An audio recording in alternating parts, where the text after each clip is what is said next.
So maybe you're curious, who is this girl Karen? Well, let me give you a little background. Born and raised in Dallas, Texas, went to North Texas State University, got a college degree at North Texas State, a Bachelor's of Fine Arts degree, concentration in advertising. I worked for a packaging company in Dallas for about 3-4 years. I can't even remember. Then I got into computers. I went back to school, got another degree in multimedia, which means I learned Photoshop, Illustrator. There was another one called Freehand, another software, Quark, which was a page design. Now InDesign, people use InDesign and Canva. So anyway, that's my education. Then I came to California. I worked for a video game design business. It was a Vantage company for GTE. GTE was the phone company. Bell Atlantic bought GTE, became Verizon. I worked for Verizon and did all kinds of corporate art for them. Then I started my own graphic design business. I had, 4 or 5 clients. I had 3 or 4 people that worked for me, programmers and another illustrator. And through that, I also had a child who loved to draw and paint, and all of her friends loved to draw and paint. So that's what we did. Every afternoon after school, I would teach them,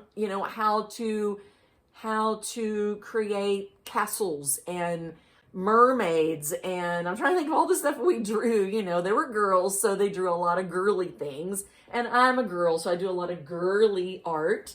That's just me. Then in 2008, 2009, I had to close my corporation, which was a bummer. But that's when I started teaching. I started teaching everywhere. I taught at a place called the Vista Art Foundation. I was the main children's artist at the Vista Art Foundation, but I also taught watercolor and oil paint.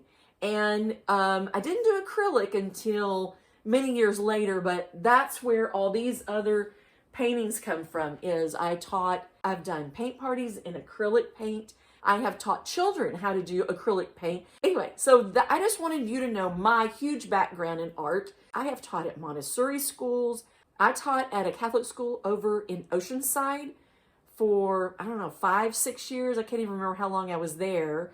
Something that I found was when I first started teaching, I was trying to figure out, what am I going to teach?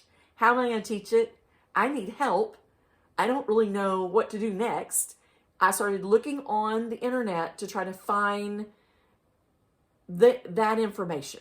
And I did find a few things here or there, but not as much as I needed. So I started creating my own curriculum, and I took that curriculum and thought, you know what? This stuff is good. I'm going to put it out there in the world. One of the first things that I taught, how to draw with oil pastels, how to blend them, and how to draw sort of like Picasso. So that's just a little bit about me and how I got started with Sunny Art Academy.